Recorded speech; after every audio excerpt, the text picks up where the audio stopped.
বলেছে আমাদের 5 নম্বর। 5 নম্বরটা হচ্ছে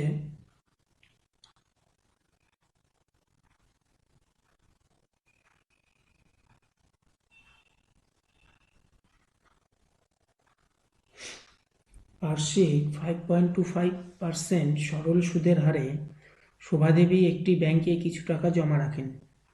2 বছর পর তিনি সুদ হিসাবে 840 টাকা পেলেন। তিনি কত টাকা জমা রেখেছিলেন তা হিসাব করতে আমাকে বলেছেন।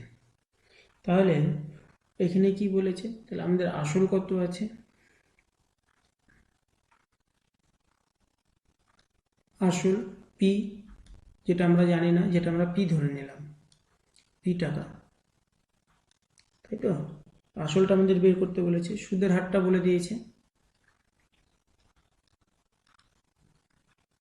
সুদের হার সমান সমান যেটা আর আর যেটা সেটা আমাদের কত বলেছে 5.25%।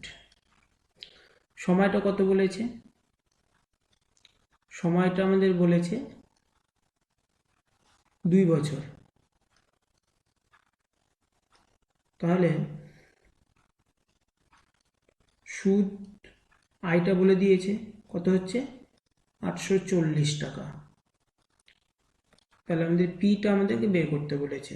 তাহলে আমরা কি জানি, তাহলে দেখো আমরা জানি আই সমান সমান পিআরটি বাই 100, তাই তো। তাহলে আই সমান সমান পিআরটি বাই 100 যদি হয়, তাহলে এখানে আমাদের 840 সমান সমান পি এর ভ্যালু কত, পি এর ভ্যালু আমরা জানি না, তাহলে পি আর এর ভ্যালু কত 5.25 গুণন 2 বছর বাই 100। তাহলে আমরা যদি এখানে একদম ডিরেক্টলি যদি করি, তাহলে আয়ের আমাদের পি আমাদের কত দাঁড়াবে দেখো, তাহলে পি আমাদের এখানে দাঁড়াবে 840 গুণন 100 নিচে 5.25 ইন্টু 2, নিচের এই দশমিকটা তুললাম, তাহলে আমাদের উপরে 100 আসবে।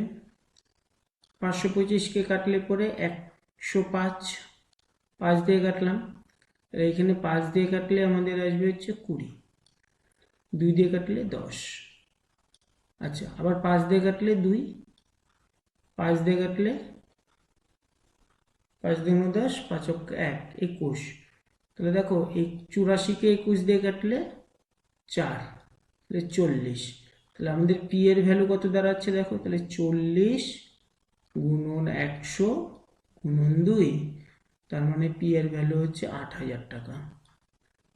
তাহলে শোভাদেবী কত টাকা রেখেছিলেন, তাহলে শোভাদেবী ব্যাংকে 8000 টাকা রেখেছিলেন। তাহলে অতএব শোভাদেবী ব্যাংকে 8000 টাকা রেখেছিলেন।